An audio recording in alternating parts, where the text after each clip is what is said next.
पावन जन्म भूमि पर उपस्थित सभी सत्संगी धर्म प्रेमी भाई बहनों को, सभी जिम्मेदार सेवादार प्रेमियों को सादर जय।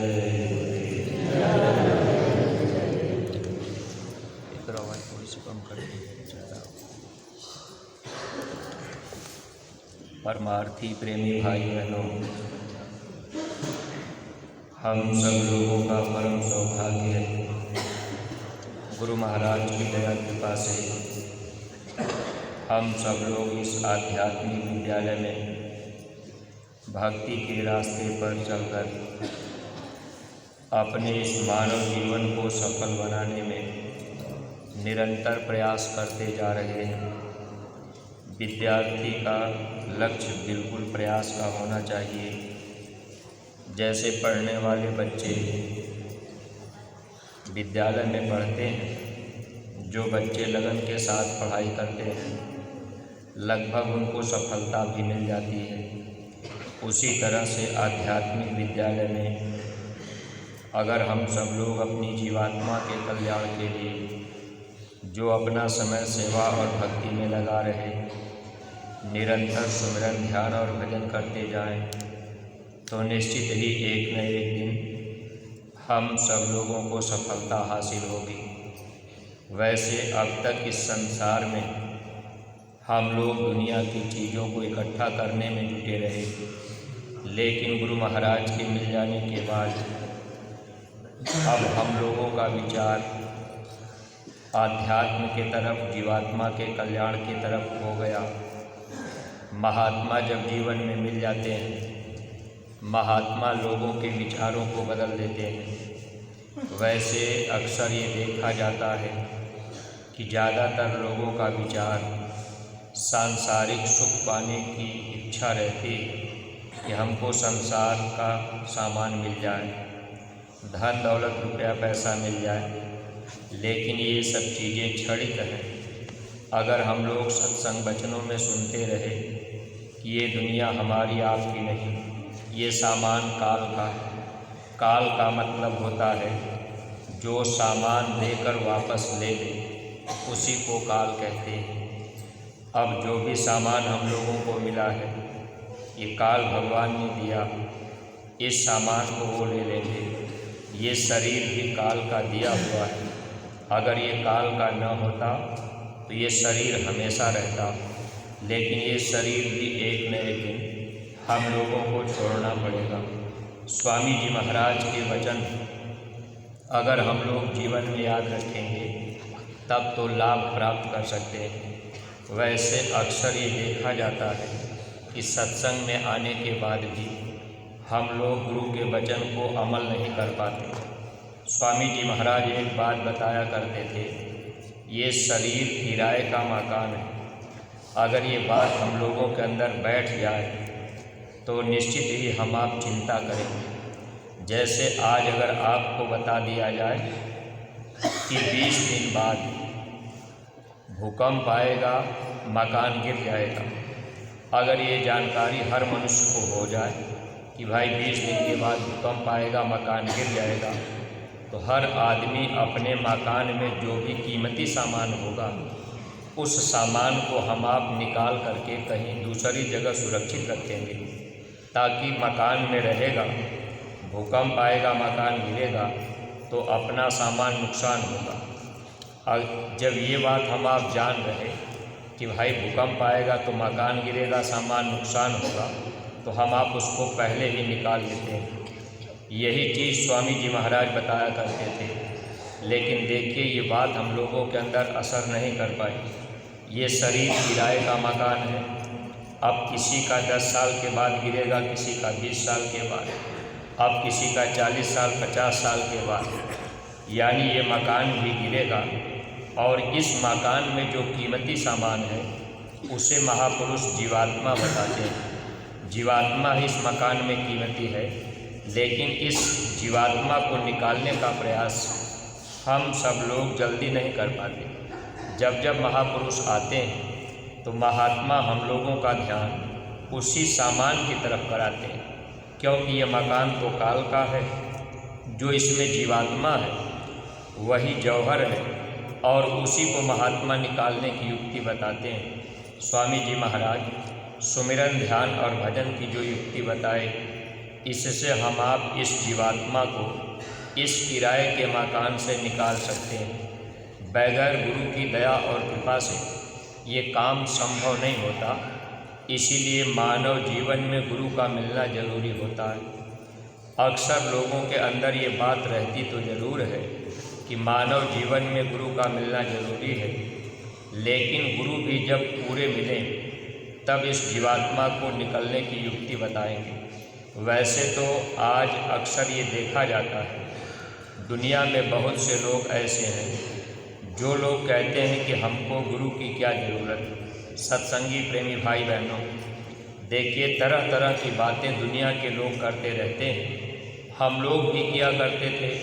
तो स्वामी जी महाराज के मिल जाने के बाद, सत्संग मिलने के बाद धीरे धीरे विचार बदले। जैसे अगर हम आप एक गांव गोद ले लिए, मान लीजिए आप जिस गांव को गोद लिए हैं उस गांव में आप प्रचार करने गए या किसी घर परिवार में जा कर के आप समझाने का प्रयास किए। आप सीधे सीधे जाएंगे और सीधे सीधे कहेंगे कि भाई हमारे गुरु महाराज का संदेश है मथुरा से कि आप भी मथुरा चलिए, नाम दान दे लीजिए, ताकि ये मानव जीवन आपका सार्थक बन जाए। अगर गांव का कोई आदमी तुरंत जवाब दे दिया कि भाई हम मथुरा क्यों जाएं, हम तो अपने माता पिता को ही गुरु मानते हैं, वहाँ पर हम आप फिर चुप रह जाते हैं। कुछ लोग तो समझाने का प्रयास करते हैं। अब कोई आदमी गांव में कह देता है कि माता पिता से बड़ा गुरु कोई नहीं, तो ऐसे बहुत से लोग तरह तरह के प्रश्न करते रहते हैं। लेकिन जब हम आप हर बातों की जानकारी रखेंगे तो निश्चित ही गांव में प्रचार करने में और लोगों को समझाने में सुविधा और सरलता रहेगी। गुरु महाराज सत्संग में बताया करते थे कि माता पिता पहले गुरु होते हैं, उनकी सेवा जरूरी होती है। संतों ने इशारा भी किया था कि 7 प्रकार के गुरु। प्रथम गुरु हैं पिता और माता, जो है रक्त बीज के दाता। दूसर गुरु भई वह दाई, जो गर्भवास की मैल छुड़ाई। तीसर गुरु नाम जो धारा, लय लय नाम ग्राम पुकारा। चौथा गुरु शिक्षा दीना, तब संसारी मार्ग चीन्हा। पांचवा गुरु दीक्षा दीना, राम कृष्ण का सुमिरन कीना। छठवां गुरु भरम सब तोड़ा, ओमकार से नाता जोड़ा। ऐसे 6 प्रकार के गुरु तो जीवन में लगभग सबको मिलते हैं। माता पिता पहले गुरु होते हैं। अगर कोई व्यक्ति गांव भर में रहकर ये अपना विचार बना ले कि हम तो अपने माता पिता की सेवा करेंगे, हम महात्मा के पास नहीं जाएंगे, इसी से हमारा कल्याण हो जाएगा, तो प्रेमी भाई बहनों, माता पिता पहले गुरु हैं। इनकी सेवा करने से आत्मा का कल्याण संभव नहीं है। माता पिता की सेवा करेंगे तो जीवन में पुण्य बनेगा, यानी अच्छे कर्म बनेंगे। माता पिता दुआ आशीर्वाद देंगे। इनके दुआ आशीर्वाद से ही जो पुण्य हमारा आपका जीवन में बनता जाएगा, जब वो पुण्य इकट्ठा होगा तो उसी पुण्य के इकट्ठा होने पर हम जीवों को सच्चे महात्मा मिलते हैं। गोस्वामी जी महाराज ने भी लिखा था, पुण्य पुंज बिन मिले न संता, सत संगत संस्कृति करयंता। जब मानव जीवन में पुण्य होगा तब संत मिलेंगे, जब संत मिलेंगे तभी सत्संग मिलेगा, जब सत्संग मिलेगा तभी जन्म मरण की पीड़ा छूटेगी। सत संगत संस्कृति करयंता, संस्कृति संस्कृत शब्द है। जन्मना और मरना ये कब छूटेगा? जब संत मिलेंगे। इसलिए प्रेमी भाई बहनों, जब हम आप गांव गोद लेकर के प्रचार करने जाएं, हालांकि बहुत से लोग गांव घर में ऐसे अच्छे विचार के मिलते हैं जो लोग माता पिता की सेवा करते हैं, लेकिन उनसे कहा जाए कि भाई आप महात्मा के करीब चलिए, तो लोगों के मन में ये बात रहती है कि हम क्यों जाएं। अगर हम लोग उनको प्रेम प्यार से समझाने का प्रयास करें कि हमारे गुरु महाराज भी बताया करते थे कि माता पिता की सेवा सर्वोपरि, माता पिता की सेवा इस तरह से की जानी चाहिए कि माता पिता को किसी तरह की तकलीफ़ न हो। स्वामी जी महाराज तो कहा करते थे कि अगर मेरे माता पिता होते तो मैं सेवा करके दिखा देता। सत्संगी प्रेमी भाई बहनों, देखिए, महात्मा किसी का तिरस्कार नहीं करते, लेकिन हम दुनिया के जीव अब जैसे हम आप सत्संगी हो करके अपने ही माता पिता की सेवा न कर पावें, तो दुनिया के लोगों के ऊपर अगर उनको जानकारी होगी तो उनके ऊपर हमारी आपकी बातों का कोई खास असर नहीं होगा। इसलिए माता पिता की सेवा करने से पुण्य तो बनेगा, लेकिन मोक्ष मुक्ति नहीं मिल पाएगी। इसके लिए हमको आपको गुरु की ज़रूरत पड़ती है। अब जैसे प्राइमरी स्कूल का अध्यापक हो, अब डिग्री कॉलेज की कोई पुस्तक दे दी जाए तो उसका वो उत्तर नहीं निकाल सकते। इसी तरह से इस जीवात्मा के कल्याण के लिए मानव जीवन में किस तरह के गुरु की ज़रूरत है, इसके लिए महात्माओं ने इशारा किया था। दूसरा गुरु, उसको भी दाई को भी माना जाता है। बच्चा गर्भ के बाहर आया, अब बच्चे को साफ करना ये दाई का काम होता है, इसे भी गुरु का दर्जा दिया जाता है, सेवा उसकी भी होनी चाहिए। तीसरा गुरु नामकरण करते, जन्म कुंडली बना देते, उनकी भी सेवा होनी चाहिए। चौथे गुरु स्कूल और कॉलेज में जो शिक्षा देते हैं उनको चौथा गुरु माना जाता है, जो भौतिक ज्ञान देते हैं। दोनों भावों के नीचे का ज्ञान ये भौतिक ज्ञान होता है, दोनों भावों के ऊपर का ज्ञान आध्यात्मिक ज्ञान होता है। अगर भौतिक ज्ञान प्राप्त करना है तो हम आप अपने बच्चे को रोज़ स्कूल भेजते हैं। एक भी दिन बच्चा अगर नागा कर देता है तो माता पिता नाराज़ होते हैं कि तुम स्कूल क्यों नहीं गए। देखिए, भौतिक ज्ञान के लिए यानी शारीरिक धन को पाने के लिए हम माता पिता बच्चे को कितना प्रयास करके स्कूल में भेजते हैं, लेकिन आध्यात्मिक ज्ञान के लिए हम लोग अपने बच्चों को स्कूल में यानी महात्माओं के विद्यालय में ज़्यादा नहीं भेज पाते। कभी हम आप 2-4 दिन के लिए भेज दिए। वैसे अक्सर लोग तो यही सोचते हैं, बच्चे को शिक्षा देते हैं कि भाई पढ़ लिख लोगे, नौकरी मिल जाएगी, सुख से आराम से जीवन बिताओगे। लेकिन सत्संगी प्रेमी भाई बहनों, हम लोगों को चाहिए कि अपने अपने बच्चों को हम लोग पढ़ाई के साथ साथ गुरु महाराज के सत्संग में, महाराज जी के सत्संग में भेजें, सेवा में भेजें, ताकि बच्चे जब इस आध्यात्मिक विद्यालय में आते रहेंगे धीरे धीरे उनके ऊपर प्रभाव पड़ेगा। बच्चा कितना भी खराब हो, अगर सत्संग में आना जाना होता रहेगा तो धीरे धीरे असर करेगा। जैसे पत्थर पानी में पड़ा रहता है तो वो गर्म नहीं होगा, ठंडा रहेगा। हालांकि पत्थर पानी में गलेगा नहीं, लेकिन ठंडा रहेगा। उसी तरह से कितने भी पापी जीव हों, अब वो जीव जब सत्संग में आ जाते हैं तो सत्संग में धीरे धीरे सुधार होता है। लेकिन कुछ ऐसे भी जीव होते हैं जिनके ऊपर सत्संग के वचनों का असर नहीं हो पाता। इसीलिए महात्मा हम जीवों को हमेशा सत्संग की तरफ प्रेरित करते रहे। गुरु महाराज इस धरती पर इतना परिश्रम क्यों किए? घूम घूम करके बड़े बड़े काफिले निकाल कर, देखिए पूज्य महाराज जी भी जगह जगह काफिले जब निकालते हैं तो अधिक से अधिक लोगों को लाने की बात क्यों करते हैं कि लोग सत्संग में आ जाएंगे तो कुछ न कुछ असर उनके ऊपर पड़ जाएगा, लोगों को इस मानव जीवन का लाभ मिल जाएगा। तो महात्मा हमेशा अपना विचार जीव हित के लिए ही रखते हैं, चाहे किसी भी तरह से जीव का कल्याण हो जाए, ये काम महात्मा निरंतर करते रहते हैं। अब हम सत्संगी प्रेमी भाई बहन जब गांव गोद लेकर के प्रचार प्रसार करेंगे, लोगों को एक एक बातें, एक बार किसी गांव में गए जिसको गोद लिए हैं, किसी घर में चले गए, गुरु महाराज की कुछ बात बताए, फिर दूसरे घर में गए थोड़ी और बात बताए। जब हम आप धीरे धीरे बातों को बताएंगे, धीरे धीरे वचन असर करेंगे। लेकिन ये काम करने में हम लोग पीछे रह जाते हैं, हम लोग अपना समय उतना नहीं दे पा रहे। इसी तरह से ये समय हम लोगों का निकलता चला जा रहा। तो भौतिक ज्ञान के लिए तो अपने बच्चे को हम आप विद्यालय में भेजा करते हैं डेली, लेकिन आध्यात्मिक ज्ञान के लिए हर सत्संग में हम आप नहीं भेज पाते। जबकि ये कोशिश होनी चाहिए कि जब बच्चा जितनी बार सत्संग सुनेगा, और महात्मा जब सत्संग सुनाते हैं उनके सत्संग वचन जैसे ट्यूबवेल का पानी चलता हो, अगर उसमें कोई मुंह लगा के पानी पीना चाहे तो वो पेट भर पानी नहीं पी पाता, क्योंकि उसका फोर्स ज़्यादा रहता है।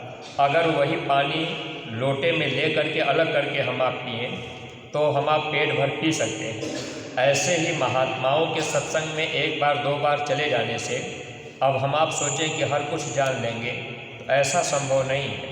महात्माओं के वचन छोटे छोटे, अब उसको हम आप समझने का प्रयास करें।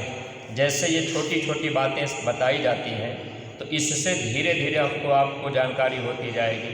तो चौथे गुरु के मिलने के बाद भी आत्मा का कल्याण नहीं हो सकता।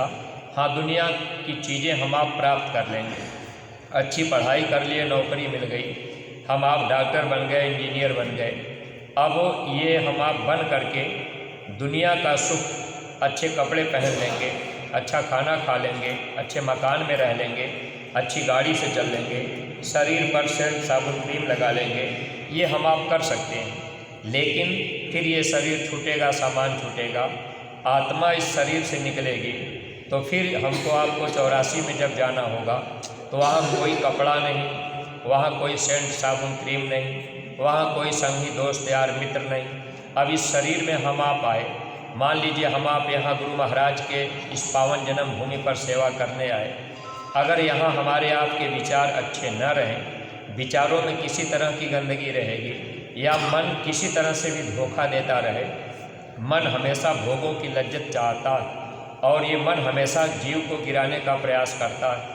अब यहाँ हम आप मान लीजिए सेवा में आए, अब उस दिन भर सेवा किए, शाम को भंडारे में रोटी खाने गए। अब रोटी खाने गए, अब भंडारे में परोसने वाले आए, तो अब हम आप पहले ही पूछ दें कि भाई ये गर्म रोटी है कि नहीं। अगर भंडारी ने थमा दिया रोटी ठंडी है, आपने वापस कर दिया, तो ये मन की ही चीज़ है।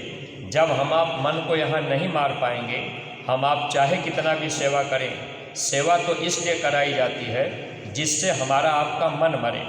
अब मन के अंदर इतने अवगुण भरे हैं, मन मत अपनी चाल हमेशा चलता है। अगर हम आप प्रेम से गए भंडारे में, जो भी जैसा मिल गया, जली रोटी मिल गई या ठंडी मिल गई, ठीक, अगर बासी रोटी भी मिल गई तो हम आप अपना प्रारब्ध समझ करिए तो मन को ही मारना है। अरे 84 में कौन हमको आपको अच्छी रोटी खिलाएगा? 84 में पड़े रहेंगे तो वहाँ रोटी मिलेगी नहीं, वहाँ तो इतनी तकलीफ़ मिलती है। इस बात को हम आप भूल जाते हैं। मन है कह देता है कि भाई हम सेवा कर रहे हैं तो हमको अच्छा भोजन क्यों नहीं मिलता है, हमको गरम गरम रोटी मिलनी चाहिए। कभी हम लोग एकांत में बैठ करके विचार नहीं करते। अगर मान लीजिए 200-400 आदमी हों, अब इतने सत्संगी प्रेमी यहाँ सेवा कर रहे हैं, अगर हर सत्संगी चाहे कि हमको गरम रोटी मिले तो क्या ये संभव है? अगर अपने अपने मन को हम आप नहीं मार पाए, अपने मन को हम आप नहीं समझा पाए, फिर हम आप 10 दिन बाद 15 दिन बाद अपने घरों में चले ही जाएंगे, चाहे वहाँ हम आप जैसा भी बना के खाएं। इसीलिए महात्मा ये साधन बनाते हैं कि जब भी हम आप सेवा में आएँ तो अपनी निगरानी रखें और अपने अपने मन की तरफ हमेशा ध्यान रखें कि भाई हमारा मन कहीं हमको धोखा तो नहीं दे रहा, कहीं हम दूसरी तरफ तो नहीं जा रहे। अगर इसी तरह से सेवा में भी लगे रहे तो हम आप लाभ पूरा परमार्थी नहीं पा सकते। इसलिए सत्संगी प्रेमी भाई बहनों, देखिए चौथे गुरु के मिलने के बाद भी आत्मा का कल्याण नहीं, और महात्मा जब मिलते हैं तो इसीलिए सेवा कराते हैं। अब घर परिवार में हम आप रहें, बहुत सी जगहों पर ऐसा भी होता है आप वहाँ जाएंगे, आपसे कोई सेवा नहीं कराई जाएगी, तो सेवा नहीं कराई जाएगी तो फिर मन नहीं मरेगा। मन को मारने के लिए ही गुरु महाराज सेवा का साधन रखे। अगर हम लोग इसको नहीं समझेंगे, विचार नहीं करेंगे, तो फिर ये जीवन ऐसे धोखे में निकलेगा। 5वें गुरु के विषय में महात्मा बताते हैं कि 5वां गुरु जब जीवन में मिलते हैं तो वो नाम कोई बता देते हैं, कोई भी एक नाम बता देंगे जो नाम पहले से हम आप जान रहे, किताबों में पढ़ा, वो नाम दे करके कह देंगे कि नाम लिया कर काम किया कर, ना काहू का डर है, परदेसी की हाट लगी है, जाना अपने घर है। वो कहेंगे भाई ये नाम आप राम राम कहो या कृष्ण कृष्ण कहो या गुरु गुरु जपो, कोई ऐसा नाम बता देंगे। अब जिसको कह देंगे कि आप इसको जपते रहिए, ये परदेश अपने घर जाना है, लेकिन उनको नहीं पता कि अपना घर कहाँ। अब ये है कि वो केवल नाम बता देंगे। जैसे कोई गुरु मिल गए, कान में मंत्र बता दिए, अब आपके कान में वो कह दिए कि आप गुरु गुरु जपो, अब आप वही जप रहे, ऐसे ही जीवन निकल जाएगा। इसीलिए कबीर साहब एक बात का इशारा पहले किए थे कि अगर गुरु कान में भी मंत्र दिए तो उनसे भी हम जीवों का कल्याण संभव नहीं। कन फुकवा गुरु हद का, बेहद का गुरु और बेहद का गुरु जब मिले तो लगे ठिकाना ठौर। कान में मंत्र देने वाले गुरु अगर वो मंत्र दे दिए, अब आप चाहें कि काम बन जाए, तो हम आप अपने निज घर नहीं जा सकते। फिर ये जीव ऐसे फंसा रह जाता है। फिर छठवें गुरु जीवन में मिलेंगे, वो आपको कुछ भेद बता देंगे, ऐसे नाम बता देंगे जिस नाम का जाप हम आप करेंगे तो उस नाम से हमको आपको कुछ लाभ मिलेगा। लेकिन वो जो छठवें गुरु नाम बताएंगे, उस नाम का जाप करते समय हर नाम में ओम शब्द लगा होगा। जैसे ओम नमः शिवाय जपो, ओम दुर्गाय नमः जपो, या हिंदू धर्म में सबसे सर्वोपरि मंत्र गायत्री मंत्र है, ओम भूर्भुवः स्वः तत्सवितुर्वरेण्यं भर्गो देवस्य धीमहि धियो यो न प्रचोदयात्। इस मंत्र के जाप से नियम संयम से अगर हम आप करें, और इसका इतना कठिन नियम है, अगर नियम से करें, कोई गलती नहीं करेंगे, तो हम आप स्वर्ग प्राप्त पा सकते हैं। लेकिन स्वर्ग पाने के बाद भी इस जीवात्मा को नीचे उतारा जाता है। स्वर्गौ स्वल्प अंत दुखदाई, स्वर्ग का सुख थोड़े समय के लिए है, अंत में फिर दुख मिलेगा। इसीलिए देवी देवता भी तरसते हैं कि हमको मानव जीवन मिले, सच्चे गुरु मिल जाए। सच्चे गुरु की तलाश करने के लिए महापुरुषों ने इशारा किया था कि जब लग गुरु मिले नहीं साचा, तब लग गुरु करे दस पाचा। आत्मकल्याणकारी गुरु खोजने में अगर हजारों गुरु बदलना पड़े तो कोई दोष नहीं लगता, कोई पाप नहीं लगता। लेकिन गुरु पूरे मिल जाए, वो सातवां सदगुरु शब्द लखावा, जहाँ के जीव तहाँ पहुँचावा। शब्द भेदी सदगुरु मिल जाए, शब्द का भेद बता दें और इसी मनुष्य मंदिर में उस शब्द को सुना दें, उस आवाज़ को सुना दें। ऐसे समर्थ सदगुरु जब मिलेंगे तब कहीं जीवात्मा का कल्याण संभव होता है। लेकिन प्रेमी भाई बहनों, देखिए हम लोगों का ये सौभाग्य रहा कि ऐसे समर्थ सदगुरु हम लोगों को मिल गए, और हम लोग गुरु महाराज के बताए मार्ग पे अगर चलते रहे, अपनी इच्छाओं को दुनिया से समेट करके अपना ध्यान केवल गुरु की तरफ रखेंगे, तो निश्चित ही हम लोगों का कल्याण संभव है। अगर गुरु के मिल जाने के बाद भी मन हम लोगों को कहीं दूसरी तरफ ले जाए, या कहीं हम आप तीर्थ व्रत पूजा पाठ इधर उधर में फंस गए, मन कहते अच्छा भाई थोड़ी इनकी भी पूजा कर लें, थोड़ी इनकी भी कर लें, तो फिर ऐसे जीव भी यहाँ से निकल के जा नहीं पाते, क्योंकि गुरु की पूजा में सबकी पूजा हो जाती है। अगर आप गुरु की पूजा करते रहे, इसके बाद बीच में आपका मन धोखा दे दिया और आपने दूसरे की पूजा कर लिया, तो फिर हमारा आपका नुकसान। जबकि गुरु महाराज इतनी बातें सत्संग में समझाते रहे। स्वामी जी महाराज कहा करते थे कि अगर मुसीबत का समय आ जाए, कोई देवी देवता भगवान आपकी मदद न करें, तब आप जय गुरुदेव नाम लेकर के पुकारना, मैं मिलूँगा, मैं आपकी मदद करूँगा। अब इतनी ऊंची बात गुरु महाराज हम जीवों को बताए, और इसकी परीक्षा करके लोगों ने आजमाइश भी किया। फिर भी प्रेमी भाई बहनों, हम सब लोग अगर इधर उधर भटक गए, मन इधर उधर धोखा दे दिया, कहीं दूसरी पूजा पाठ में लग गए, तो महात्माओं ने लिखा इसका परिणाम क्या हो। 100 दिन गुरु को पूज कर, एक दिन पूजहूँ आन, सो अपराधी आत्मा, निश्चय नरक निदान। 100 दिन गुरु की पूजा किए, बात माने, गुरु का वचन मानना ही गुरु की पूजा होती। और एक भी दिन इधर उधर हम आप मन के कहने पर भटक गए, तो फिर ऐसी जीवात्माओं को नरकों की तरफ जाना पड़ता है। इसलिए गुरु के मिलने के बाद जब हम आप अपनी सावधानी रखेंगे और गुरु पर भरोसा और विश्वास रखेंगे, सुख दुख जीवन के साथी हैं, दोनों चीज़ें आती रहेंगी, उतार चढ़ाव जीवन में होता रहेगा। कभी जीवन सुखी बीतेगा, कभी थोड़ा दुख में बीतेगा। इससे घबरा करके कोई गुरु का रास्ता छोड़ दे, तो फिर हम आप परमार्थी लाभ पूरा नहीं प्राप्त कर सकते। तो सत्संगी प्रेमी भाई बहनों, जब हम आप गांव-गांव गोद ले करके और गुरु महाराज की बातें घर घर पहुंचाने का काम करेंगे, गुरु महाराज का संदेश एक एक वचन धीरे धीरे समझाने का प्रयास करेंगे, लोगों के विचारों में परिवर्तन जरूर आएगा, लोगों की भावनाएं बदलेंगी, लोग इस रास्ते की तरफ जुड़ेंगे। सच्चा रास्ता अगर हम आप किसी को दिलवा दिए, किसी को हम आप नाम दान दिलवा दिए, तो समझा बता करके आप इतना उनसे प्रेम कीजिए, जिस गांव को आप गोद लीजिए उस गांव में आप इतना आना जाना कीजिए, इतना उस गांव में प्रेम रखिए कि लोग आपके प्रेम के वशीभूत होकर के गुरु दरबार मथुरा की तरफ आ जाएं। और मान लीजिए कोई जीव मथुरा आकर के नामदान ले लिए, सत्संग सुन लिए, विचार लग गया, गुरु की दया हो गई, तो गुरु भी हर जीव के परिश्रम को देखते हैं कि जीव कितनी लगन से मेहनत कर रहा है।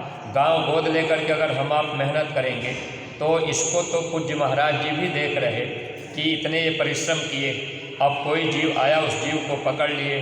अगर वो जीव भजन करने लगा तो जब हमारे आपके द्वारा कोई नामदान लिया और वो भजन करने लगा, संजोग से गुरु की दया उसके ऊपर हो गई और अंतर में उसकी रूहानी तरक्की होने लगी, उसकी रूह ऊपर में सैर करने लगी।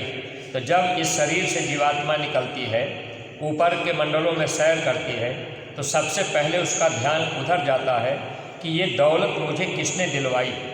यानी जो नामदान दिलवाते हैं उनकी तरफ ध्यान जाता है कि इनके द्वारा मैं ऐसे गुरु के पास आया और ऐसी दौलत पाई, तो उस जीव पर विशेष दया होती है।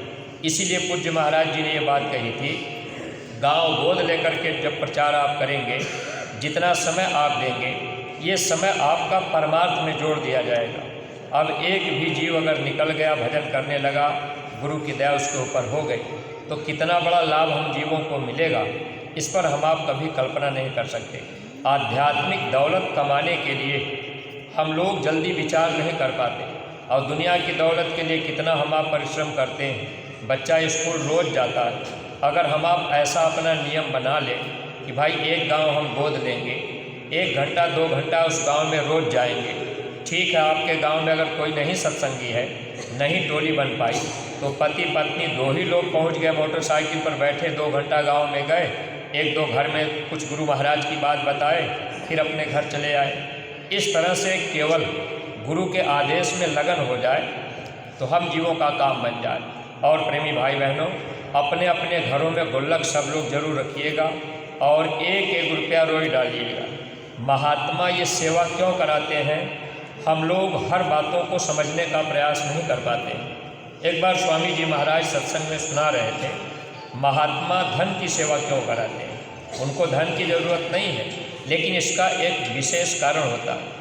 आज के समय में जो धन हम लोग कमा रहे हैं, उस धन में ज़्यादातर चोरी बेईमानी धोखाधड़ी ही है, क्योंकि लूटपाट हिंसा करके, चोरी बेईमानी करके जो धन दुनिया में चारों तरफ, आज के समय में चारों तरफ यही तो हो रहा, यानी अनर्गल पैसे, बुराइयों से, लूटपाट से, हिंसा से। ठीक है, हम आप खेती का, दुकान का, दफ्तर का काम करते हैं, ठीक है, खेती में हम आप कुछ पैदा किए अनाज, उसमें भी हम आप जब पैदा करते हैं तो उसमें भी कितने पाप कर्म बनते हैं, कितने जीव कटते हैं, मरते हैं।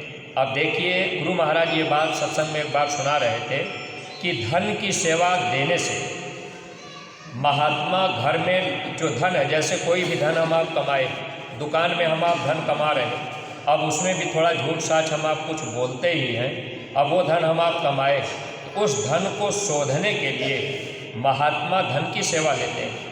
1-1 रुपया अगर सब लोग रोज़ रोज़ डालें, तो जो धन हम लोगों के घर में है, मान लीजिए चाहे जिस भी तरीके से वो धन हम आप कमाए, उस धन को महात्मा शोध करके शुद्ध कर देते हैं।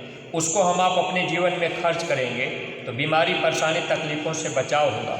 महात्मा दूर दृष्टि वाले हैं, उनकी निगाह दूर होती है। आगे समय खराब आ रहा है, बीमारियों की आंधी चलेगी, उसके पहले देखिए ये आदेश हम प्रेमियों को मिला कि प्रत्येक सत्संगी 1-1 रुपया गुल्लक में रोज़ डालें। अब इसमें रोज़ डालने की बात क्यों की गई, क्योंकि मन की भी सेवा लेनी, रोज़ मन आपका उसमें लगे। अगर आप सोचेंगे चलो एक ही बार में दे दिए, तो यही मन का धोखा है। इसलिए संत वचन जो सच्चा माने, जो गुरु की बात सही सही मानता है, उसको परमार्थी लाभ पूरा मिलता है। तो सत्संगी प्रेमी भाई बहनों, हम लोगों का ये सौभाग्य है, गुरु महाराज ने दया कृपा की कि हम लोग इस परमार्थी राह पर चल रहे, और मालिक से हम आप ये प्रार्थना करते रहें कि मालिक आपकी दया कृपा मिलती रहे, हम भी थोड़ी सेवा भक्ति में अपना तन लगाते रहें, आपके वचनों का पालन करते रहें, ताकि मेरी ये जीवात्मा जन्म मरण के बंधन से बच जाए, ये मानव जीवन पाना सार्थक बन जाए। इन्हीं शब्दों के साथ हम अपनी वाणी को यही विराम दे रहे। कोई बात अगर अटपटी लगी होगी तो आप लोग अपना छोटा भाई समझ करके क्षमा कीजिएगा। सब लोग प्रेम के साथ मालिक के पावन नाम का उच्चारण करेंगे। जय गुरुदेव, जय गुरुदेव। सामूहिक रूप से आपकी प्रार्थना सभी प्रेमी भाई बहन बोलेंगे। जय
जय गुरुदेव नाम किसका, प्रभु का पावन नाम।